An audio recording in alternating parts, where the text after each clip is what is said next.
在真正进入当下的力量这本书之前，我们必须先说一说作者埃克哈特·托利。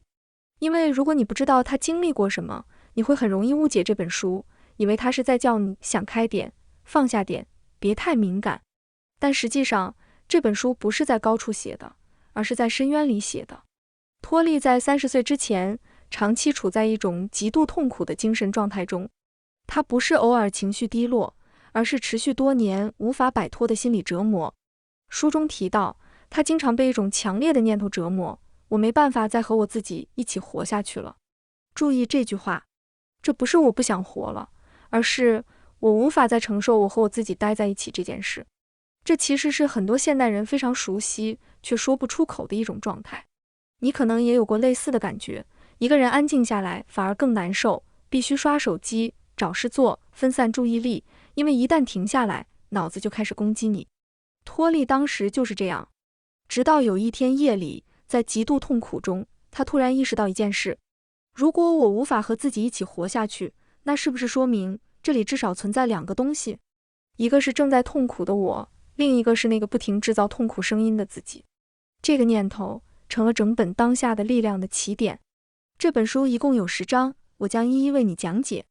第1章，你不是你的思维。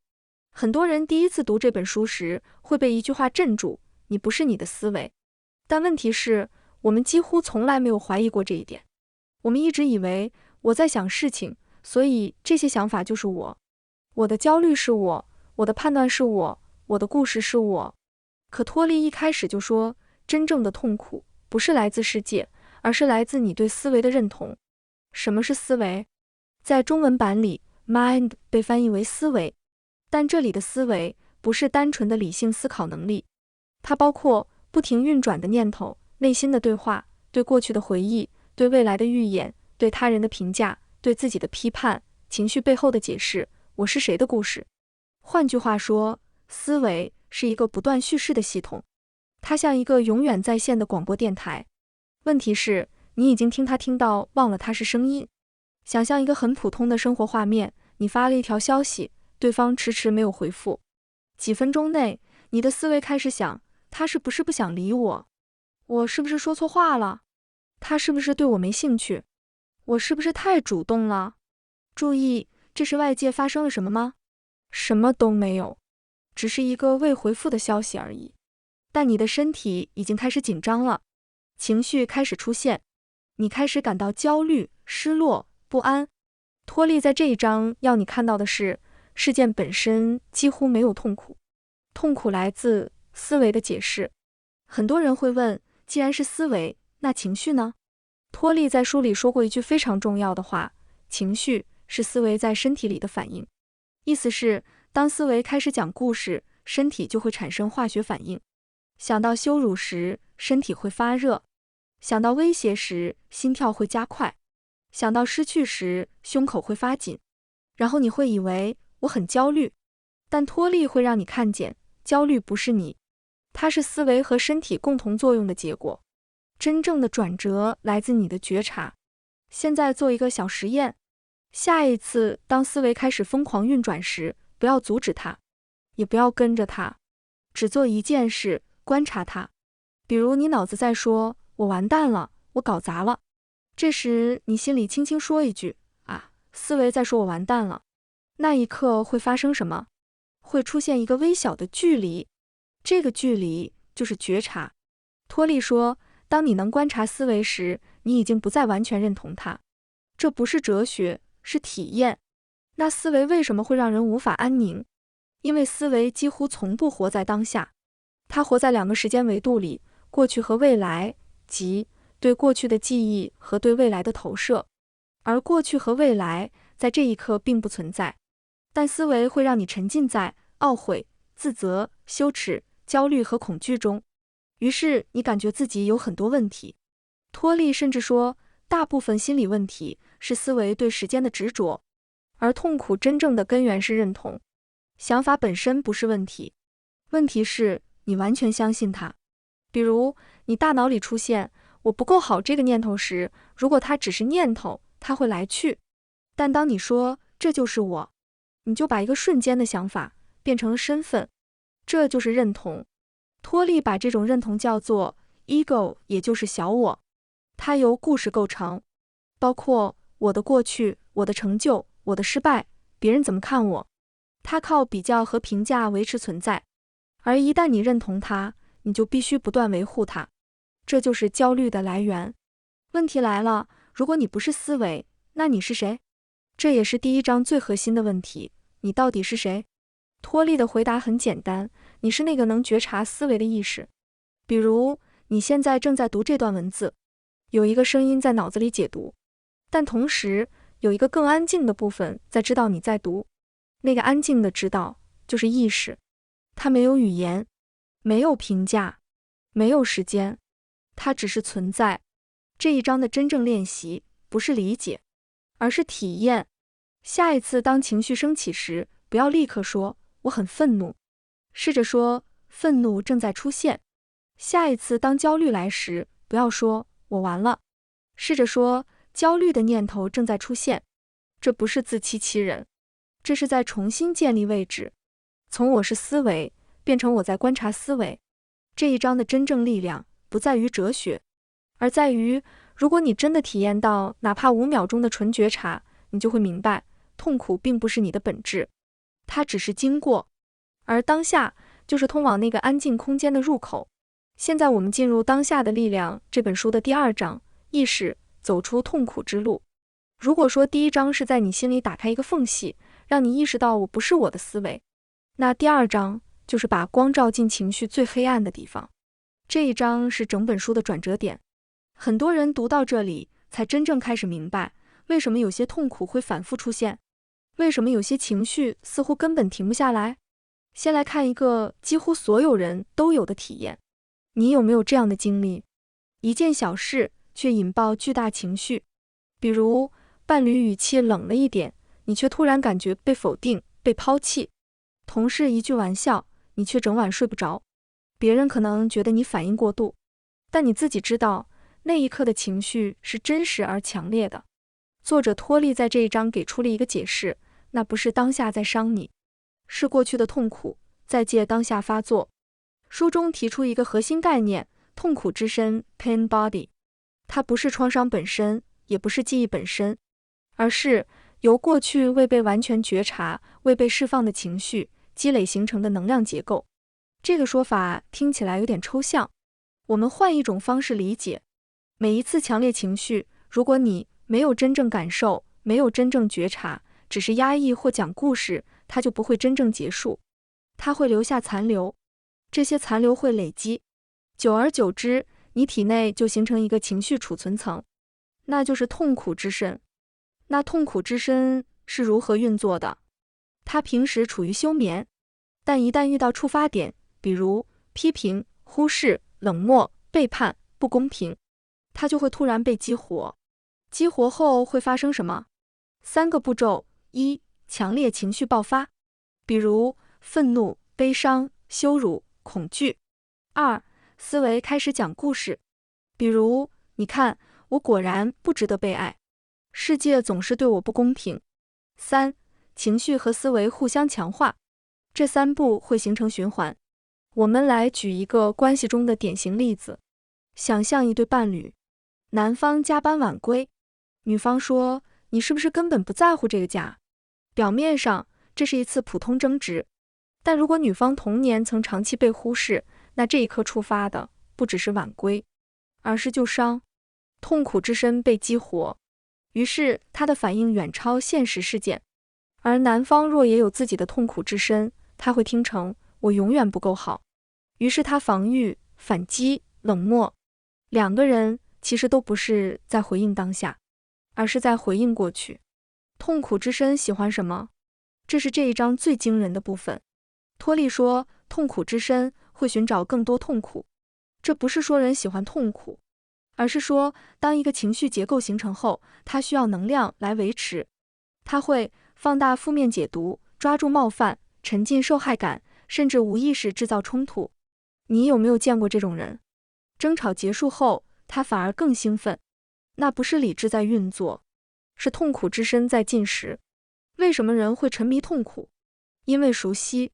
如果一个人从小在批评中长大，被肯定反而会不适，因为那不熟悉。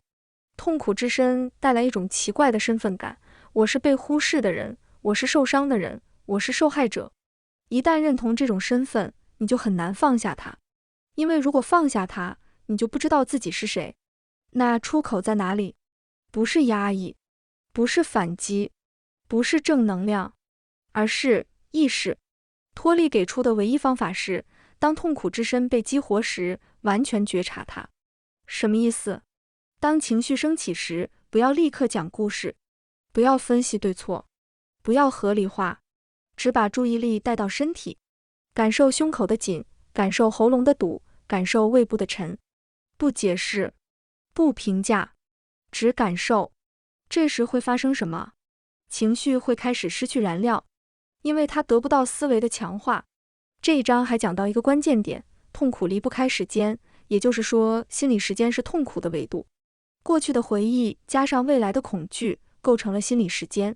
而当你真正专注于当下的身体感受时，心理时间会短暂停止。痛苦之深无法在纯当下存在，因为它需要故事。第二章真正想让你看到的是，你不是你的痛苦，你也不是你的情绪历史。当情绪出现时，你有两个选择，无意识的被卷入，或有意识的觉察。每一次觉察都是对痛苦之深的一次削弱。本章的真正练习是，下一次当强烈情绪出现时，试着做3件事。不说我就是这样的人，不讲过去的故事，把注意力带回身体。只需要30秒，你会发现情绪不再无限扩大。现在我们进入《当下的力量》这本书的第3章，深入当下 Moving deeply into the now。 如果说第1章让你看到你不是你的思维，第2章让你看到情绪如何被过去控制，那么第3章开始回答一个更直接的问题，那我到底要怎么活在当下？当下到底是什么？很多人读《当下的力量》时，就是在这里卡住的，因为当下听起来太抽象，但这一章其实非常具体。作者托利在这一章一开始就区分了2种时间。第一种，实际时间 clock time， 比如安排工作、规划行程、记住约会，这是现实生活需要的时间，他不反对。第二种，心理时间 psychological time， 比如为过去懊悔，为未来焦虑，不断等以后，永远觉得现在还不够。痛苦来自第2种时间。他提出了一个非常激进的观点，他说，过去和未来只存在于思维里，真正存在的只有此刻。这不是哲学，而是体验。那为什么我们总在逃离当下？托利说，大多数人有一种深层信念，即此刻不够好。于是我们会等升职再开心，等对方改变再安心，等孩子长大再轻松，等存款多一点再放松。你有没有发现，快乐总是在未来，焦虑却在现在？这就是心理时间的陷阱。举一个极其常见的生活场景，比如你正在排队，你的思维开始想，怎么这么慢？我还有事要做，浪费时间。你的身体也开始烦躁，但事实上你只是站着，没有危险，没有威胁，没有真正的问题。真正发生的是，思维在抗拒当下。托利说，抗拒当下是人类痛苦的根源。书中用了一个词 presence， 临在。什么是临在？它不是放空，不是恍惚，不是发呆，而是完全清醒地存在于此刻。比如你正在洗碗，通常你的思维在别处，但如果你真正感受水的温度、手的触感、呼吸的节奏，那一刻你不在过去，也不在未来，那就是临在。痛苦为什么无法在当下存在？这一段非常重要。试着回忆一个焦虑瞬间，你会发现焦虑总和未来有关。试着回忆一个懊悔瞬间，你会发现它总和过去有关。但如果你只关注此刻，比如你的呼吸、你的身体、水的声音，焦虑就会暂时消失，因为它失去了时间维度。托利说，当下没有问题，只有情境。问题来自思维的时间延伸。为什么人会害怕当下？因为在当下没有故事，而我们习惯用故事定义自己，比如我是受伤的人，我是努力的人，我是被辜负的人。如果你完全进入当下，这些故事暂时会消失，而很多人宁愿抓着故事，也不愿面对那种空。托利把这种空称为纯粹存在。我们要如何练习进入当下？这一章给了几个具体的入口：一、观察呼吸，不控制，只观察；二、感受身体内部，从头到脚扫描；三、留意周围的声音，不评价，只听。这些练习的目的不是放松，而是把注意力从思维抽离。当你开始频繁进入当下，会发生3件事：一、思维变安静了；二、情绪不再失控；三、对现实的抗拒减少。你会发现，很多你以为必须解决的问题，其实只是思维制造的紧张。本章真正的核心是什么？托利在这一章反复强调一句话：生活只发生在此刻。过去是记忆的痕迹，未来是想象的投影。你无法在过去行动，你无法在未来行动，你只能在现在行动。当你真正理解这一点，焦虑的根基就会开始动摇。给你一个简单却强大的问题：当你陷入焦虑时，问自己，此刻有什么真正的问题？不是接下来会怎样，而是此刻。很多时候你会发现，此刻是安全的，而你的身体会慢慢松下来。第3章的重点不是理论，而是体验。如果前2章是理解，这一章则是练习。现在我们进入《当下的力量》这本书的第4章，思维逃避当下的策略。Mind Strategies for Avoiding the Now。如果第3章让你看见当下是唯一真实的入口，那么第4章会让人有一点不舒服，因为它开始揭露一个事实：我们并不是不知道当下重要，我们是在主动逃避当下，而且这种逃避往往看起来很正常。先说一个你可能从没问过的问题：你真的愿意停下来吗？不是刷手机，不是想事情，不是规划未来，不是反思过去，只是静静地坐着，什么都不做。如果你尝试过，你会发现不舒服，思维会立刻制造内容。这就是第4章的核心。作者托利说，思维害怕当下，因为在纯当下，它无法维持主导。书中指出了我们逃避当下的4种方式。第1种方式，心理时间。第3章讲了心理时间，这一章更深入。思维最常见的策略是，等以后再好起来，等我更成功，等我有更多钱，等他改变，等孩子长大。你把幸福推迟到未来，但未来一到，它又变成现在，于是你继续推迟。这种机制让人永远无法安顿。托利指出，当你把生命当成通往未来的手段，你就失去了此刻。逃避当下的第2种方式，持续不满足。思维有一个基本结构，它必须制造缺。比如，我还不够好，这还不够完美，我应该更优秀。即使你达成目标，满足感也很短暂，因为思维马上会提出下一个问题。它不能允许你完全满足，因为如果你满足了，它就没有东西可运作。举一个现代生活的例子，想象你在吃饭，本可以专心感受食物，但你在看手机、刷信息、回消息，大脑一直在动，你很少真正在餐桌上。这种持续分心其实就是逃避当下。托利在书里提到，很多人害怕安静，因为安静时思维的焦虑会浮现，于是他们不断制造噪音。逃避当下的第3种方式，认同角色。这是非常深的一点。思维不仅讲故事，还创造身份。比如，我是成功者，我是受害者，我是努力的人，我是失败者。当你认同某个角色，你就必须不断维护它。比如，你认同我是努力的人，你就无法真正休息。你认同我是被伤害的人，你就会不断寻找伤害的证据。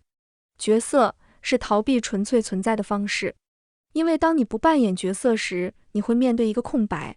逃避当下的第4种方式，问题成瘾。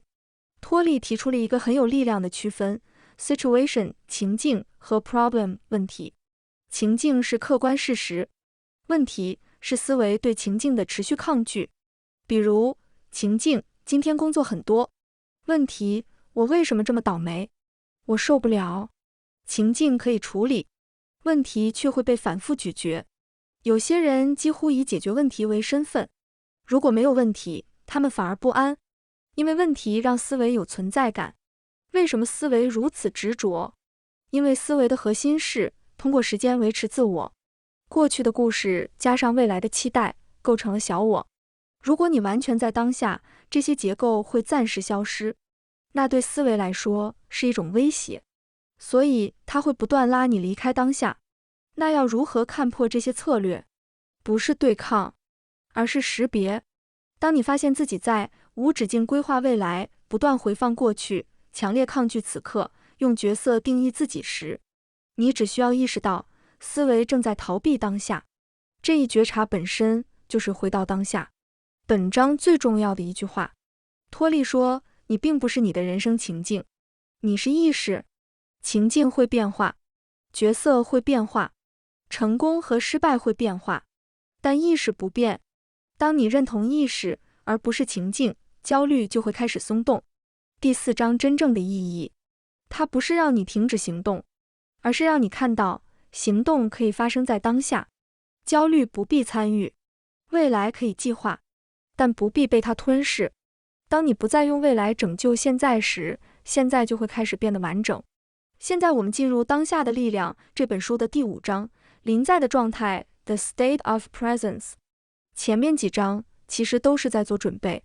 第1章让你和思维分开一点距离，第2章让你看见情绪与痛苦之深，第3章告诉你当下才是真实，第4章揭露思维如何不断逃离当下，而第5章开始回答一个更核心的问题：如果我真的活在当下，那会是什么状态？那种临在到底是什么？很多人读到这里会以为临在是一种平静的感觉，但作者托利讲的比放松更深。很多人误解临在为放松、冥想状态，没有念头，很平静。但托利在这一章反复强调，临在不是一种情绪状态，它是一种清醒的觉知。你可以在愤怒中临在，你也可以在嘈杂中临在，甚至在冲突中临在。临在不是没有发生时，而是事情发生时你是清醒的。临在和自动反应的区别是什么？我们来看一个现实场景，有人当众批评你，通常会发生什么？你的思维会立刻解释，他羞辱我。你的情绪随之升起，愤怒、羞耻，你的痛苦之深迅速被激活。此时你会马上反击或防御，整个过程几乎自动完成。几秒钟之内，你已经进入情绪漩涡，那是无意识状态。如果临在出现，会发生什么？同样的情境，有人批评你，你感受到身体收紧，但你意识到了，你没有马上反击，你在感受身体，你在听声音，你没有被念头拖走。那一刻，你是临在的。临在不是软弱，它是一种不被拖走的清醒。临在为什么会削弱冲突？因为冲突的能量来自认同、防御、反击。当你完全认同小我，任何批评都会被视为攻击。但当你临在，你知道那只是声音，那只是对方的表达，那只是一个情境，你不需要马上保护一个身份。于是冲突的能量自然降低。这不是技巧，是状态的不同。那么临在是如何改变关系的？托利在书中说过一个重要观点：无意识吸引无意识，临在唤醒临在。什么意思呢？意思是当两个人都处于无意识状态时，你刺激我，我刺激你，痛苦之深互相喂养。但当其中一个人临在，冲突很难升级，因为你没有把能量投入进对抗。很多人以为如果我不反击，我会吃亏，但临在不是退缩，它是清醒。在临在中，你可以表达，但表达不带情绪攻击，那种表达反而更有力量。另外，你还要知道的是，临在和平静是有区别的。有时候临在会带来平静，但平静不是目标。如果你追求感觉好，那仍然是思维的欲望。临在甚至可能让你更敏锐地感受到情绪。它们的区别在于，你不再被淹没，就像站在岸上看浪，而不是被浪卷走。临在如何进入身体？第5章开始强调身体觉察，因为身体永远在当下，思维在时间中，身体在此刻。当你把注意力放到身体内部，比如手的存在感、呼吸的流动、心跳的节奏，你自然会离开时间。这就是为什么很多冥想练习从身体开始。身体是通往临在的门户。那么临在和力量有什么关系？这本书的书名叫《当下的力量》。这章开始解释力量在哪里。真正的力量不是控制他人，不是赢，不是证明自己，而是不被情绪和思维支配的自由。当你临在，你不需要通过攻击维护自我，那种稳定感是非常有力量的。当然，临在也不是一劳永逸的。托利很诚实，他没有说觉醒一次就结束，临在会出现，也会消失，你会再次被思维卷走。关键不是永远保持临在，而是越来越快地意识到自己走神了。每一次觉察都是回归。本章真正的核心是要告诉我们，临在不是一种技巧，它是一种存在方式。当你越来越频繁地回到当下，你会发现情绪来得快，去得也快，冲突少了，焦虑变轻，思维变安静。不是因为生活变简单了，而是因为你的位置变了。现在我们进入《当下的力量》这本书的第6章，内在身体 The Inner Body。这一章是整本书的练习核心。如果说前几章是在帮你理解思维和情绪，那这一章是在教你如何真正进入临在。而入口就是内在身体。什么是内在身体？很多人第一次读到这个词时会感到困惑，内在身体到底是什么？是经络？是气？是灵性概念？作者托利的意思其实很简单，它指的是你身体内部那种活着的感觉，不是外形，不是体重，不是健康指标，而是当你把注意力放进身体内部时，你能感觉到的那种微微的存在感。比如手掌里面隐隐的能量感，呼吸进入胸腔的流动，小腹的温热，身体整体的存在感。这就是内在身体。为什么内在身体是进入当下的门户？因为思维存在于时间中，即过去与未来，而身体存在于当下。当你专注思维，你进入时间；当你专注身体，你回到现在。举个很生活化的例子，你正在焦虑孩子的考试，脑子里开始想，如果考不好怎么办？将来会不会影响升学？是不是我没管好？越想越紧张。这时你把注意力移到身体，感受脚踩在地板上，感受呼吸，感受手的温度。你会发现思维的声音开始变小，因为你已经不再喂养它。内在身体如何帮助我们处理情绪？前面讲过痛苦之深。当情绪升起时，我们通常会分析、合理化、反击、自责，这些都是思维层面。但情绪本质上是身体能量，它首先出现在身体，比如胸口发紧、胃部收缩、肩膀僵硬。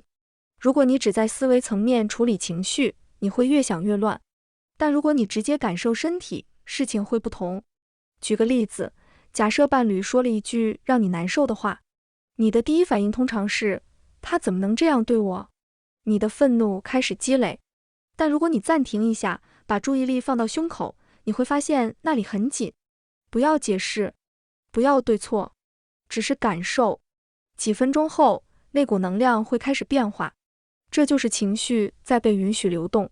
托利说，当你全然觉知情绪时，情绪就开始转化。为什么我们很少会去感受自己的身体？因为我们大多数时间都活在头脑里，比如刷手机、想事情、担心、回忆、计划等等，注意力几乎一直在思维上。久而久之，我们甚至感觉不到身体。所以很多人读到这一章时会说，我什么都感觉不到。这很正常，因为你太习惯待在头脑里了。那我们该如何练习进入内在身体？托利给的方法非常简单。练习1，感受双手，闭上眼睛，不要动，把注意力放在双手内部，不是想象，是感受。也许一开始什么都没有，停留30秒，慢慢你会感觉到微微发热、轻微震动、存在感。这就是入口。练习2：全身能量场。当你熟悉双手后，尝试同时感受双手、双脚、腿、躯干，好像你整个身体是一个能量场。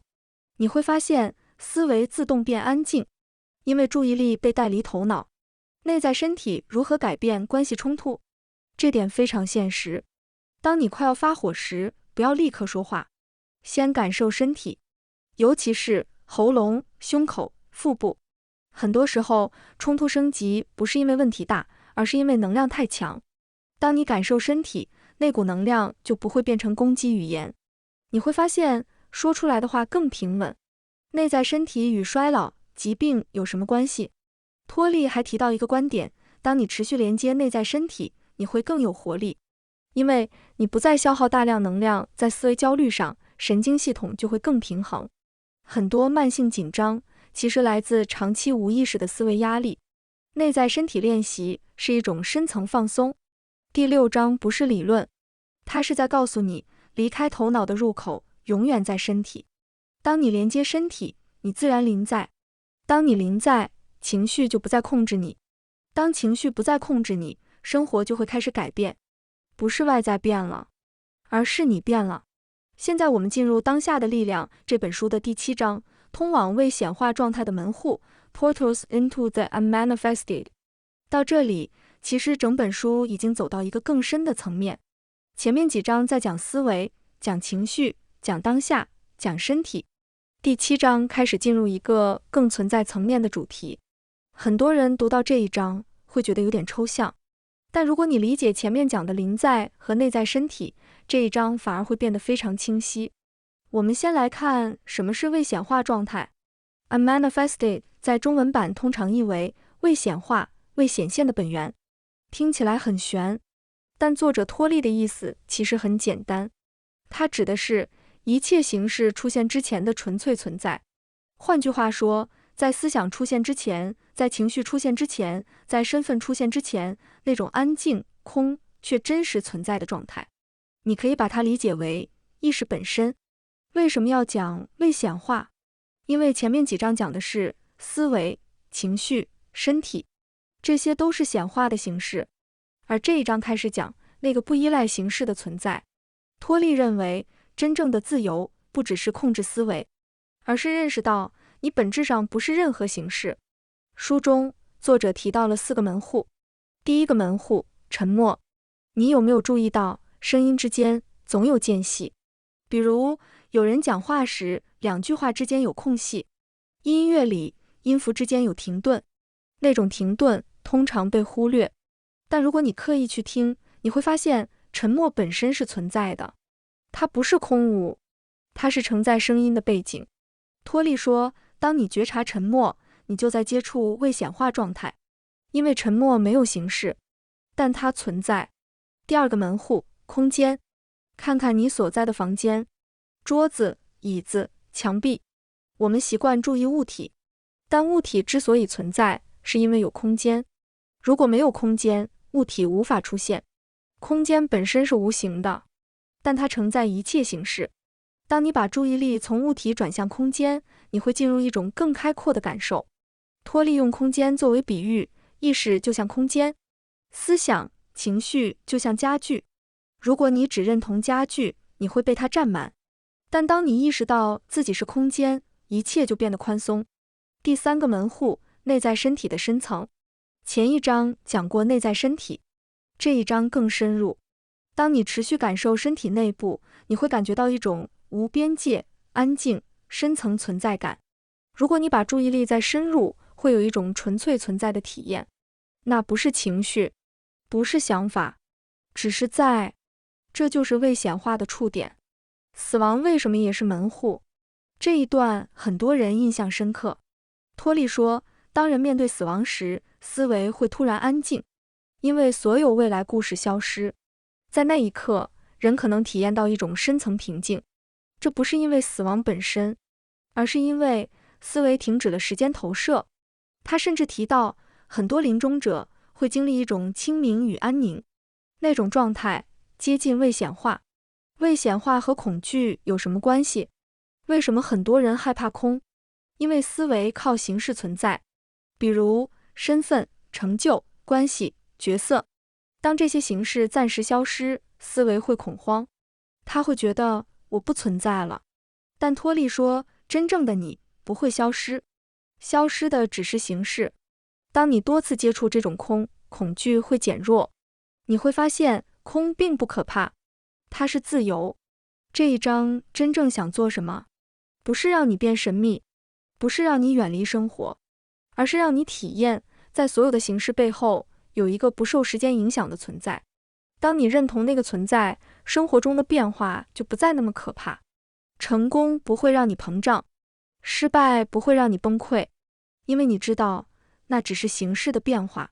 本章的核心练习，试着在日常生活中留意沉默，留意空间，留意呼吸之间的停顿。不要分析，只是感受。你会发现一种深层安静开始出现，那不是感觉好，那是存在本身。到这里，整本书已经进入更深层的存在维度。现在我们继续进入《当下的力量》这本书的第8章，觉醒的关系 Enlightened Relationships。 这一章非常重要，因为前面讲的思维、痛苦之身、临在、未显化，如果不能落地到关系中，那就只是个人体验。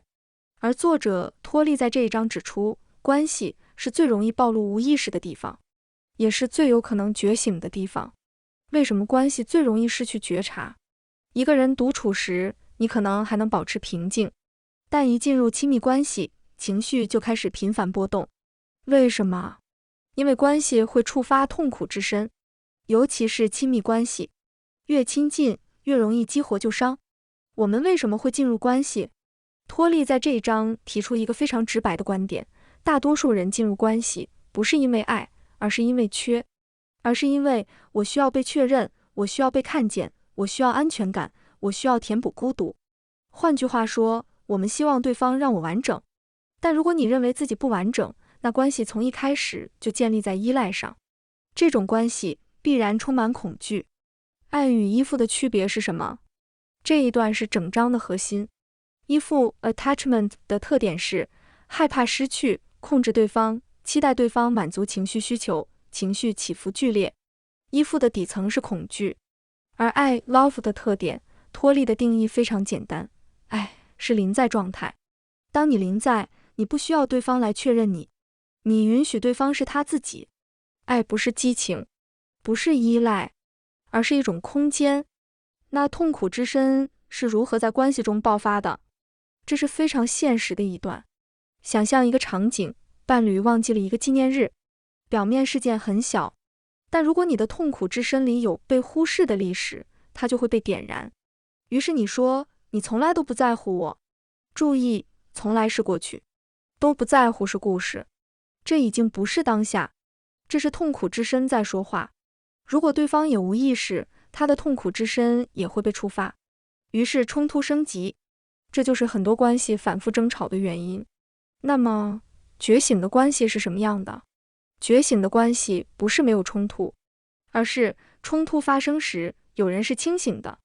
比如，当情绪升起时，你能说，我现在的反应可能不只来自当下。这句话本身就是觉察。在觉醒的关系中，你为自己的情绪负责，你不要求对方填补空虚，你愿意面对自己的痛苦之身。关系不再是互相索取，而是互相照见。为什么关系会带来巨大痛苦？因为关系触碰身份，你不只是被批评，你感觉我是谁被威胁，而当你认同小我，任何威胁都会被放大。托利说，亲密关系是觉醒的加速器，因为它会不断暴露你的无意识。如果你愿意觉察，关系就成为修行场；如果你拒绝觉察，关系就成为战场。再来说说孤独与完整。很多人害怕孤独，但托利指出，如果你不能独处，你进入关系只是逃避。真正完整的人不是拒绝关系，而是不依赖关系。当你在临在中感到完整，关系变成分享，而不是索取。第8章是整本书最贴近生活的一章。这一章真正的核心是要告诉你，觉醒的关系不是找到对的人，而是成为清醒的人。当至少有一个人临在，痛苦之深就无法完全主导，冲突就会减少，亲密就会加深。不是因为没有问题，而是因为问题不再被故事扩大。本章的一个简单练习：当你在关系中情绪升起时，问自己3件事：这是当下的情境，还是过去的触发？我现在是在反应，还是在觉察？我能否先感受身体，再回应？这3秒钟可能改变一场争吵的走向。现在我们进入《当下的力量》这本书的第9章，超越幸福与不幸，内在的平安。Beyond happiness and unhappiness, there is peace。这一章非常关键，因为很多人读当下的力量，内心真正想要的其实是我怎样才能更幸福。但作者托利在这一章给出的答案会让人有点意外。托利认为，追求幸福反而会制造焦虑。为什么？我们从本章的3个关键点来看。1. 幸福与平安。我们从小被教导要快乐，要成功，要幸福。但幸福通常建立在条件上，比如事情顺利、别人认可、目标达成。一旦条件消失，幸福也会随之消失。于是我们陷入一种循环，追求、得到、失去，再追求。托利指出，幸福是依赖形式的，而平安不依赖形式。幸福和平安，这是本章最重要的区分。幸福 happiness 是情绪波动，它来自外在情境，有高低起伏。平安 peace 深层稳定，不因事件完全崩溃，与当下的接纳有关。平安不是兴奋，不是愉悦，它更像一种我允许此刻存在的状态。举一个现实中的例子，假设你工作顺利，升职了，你很开心，这是幸福。但如果公司裁员，幸福立刻变成焦虑。如果你的稳定感完全依赖外界，你就会一直摇摆。但如果你有临在，你可能仍然会难过，但内在不会完全崩溃。那种底层稳定就是平安。很多人读到这里会抗拒，难道我要接受一切不公平？托利说的接纳不是放弃行动，而是先接纳此刻已经如此。比如你现在失业了，抗拒会说这不应该发生，接纳会说现在确实失业了。从接纳出发，你才能清晰行动，而从抗拒出发，你只会在情绪中打转。接纳不是消极，接纳是力量的开始。2. 情境与生命。这是这一章另外一个非常重要的区分 ，life situation 生活情境，比如工作、收入、关系、身份。life 生命本身，比如呼吸、当下、存在。当你问自己我的生活怎么样，你通常在想情境，但当你问此刻我还活着吗，答案永远是。托利说，你的情境可能有问题，但你的生命本身没有问题。这是一个非常强大的觉察。那为什么情绪仍然会出现？超越幸福与不幸，并不意味着没有情绪。你仍然会难过、失望、生气，区别在于你不再完全认同它。情绪来，情绪走，但平安在底层，就像海浪起伏，但海洋本身深处安静。3. 失去与无常。托利在这一章也谈到无常，所有形式都会改变，青春会老去，关系会变化，财富会波动。如果你认同形式，你会不断恐惧失去；如果你认同存在本身，变化就不会摧毁你。这不是冷漠，而是清醒。本章的真正核心是，幸福是条件性的，平安是存在性的。当你停止用未来修补现在，当你停止用条件定义自己，当你允许此刻存在，平安自然出现。不是因为生活完美，而是因为你不再抗拒。本章的一个练习，当你感到不满时，问自己，此刻有什么事实？除了思维的故事，这一刻真的有问题吗？我是否可以先允许这一刻存在，哪怕只是1分钟？你会发现你的内在空间变大了。到这里，整本书已经接近核心完成。最后，我们来到整本书的最后一章，第10章，臣服的意义 The Meaning of Surrender。如果说前面所有章节都在铺垫，你不是你的思维，情绪来自过去，当下是唯一真实，临在带来自由、平安超越幸福。那么第10章是最终的整合，它用一个很多人一听就会抗拒的词作为核心，臣服 surrender。 很多人一看到臣服就会误解为认输、放弃、被动、软弱，但作者托利讲的臣服恰恰相反。我们从5个方面来讲。1. 什么是臣服？臣服不是对人低头，不是对命运认命，而是对此刻已经如此的完全接纳，不是喜欢它，不是同意它，而是停止内在的抗拒。抗拒是什么？比如，这不应该发生，为什么偏偏是我？我不能接受。这种内在的反对会制造额外的痛苦。托利说，痛苦等于现实加抗拒。现实本身可能带来不适，但抗拒会让痛苦加倍。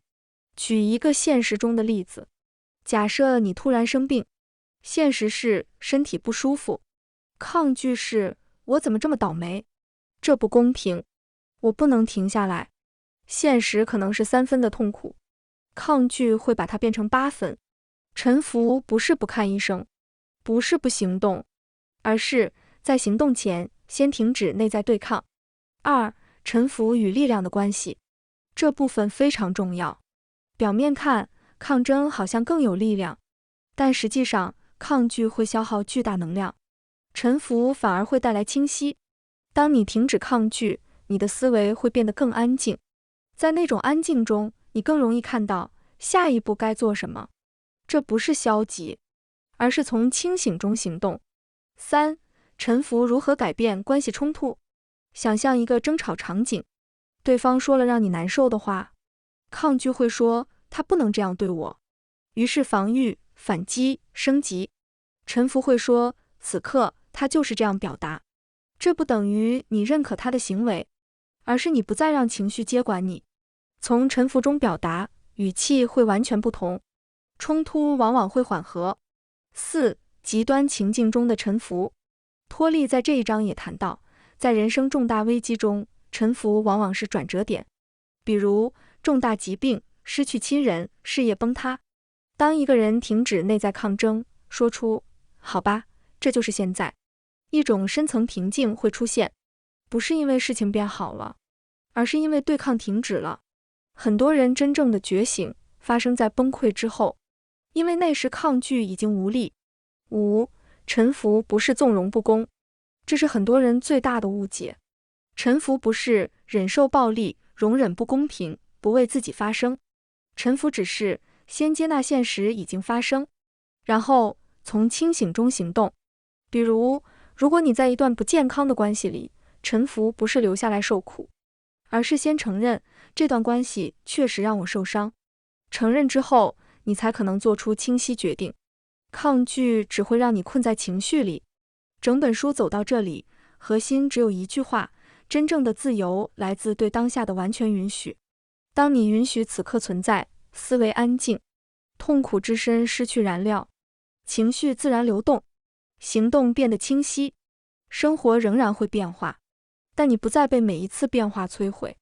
如果要总结这本书的要点，那就是你不是你的思维，情绪是过去的能量，当下是唯一真实，临在是自由，平安超越幸福，臣服是力量。托利不提供新的信仰，他只是不断把你带回此刻，这一刻，正在发生的这一刻，因为生命永远只在这里展开。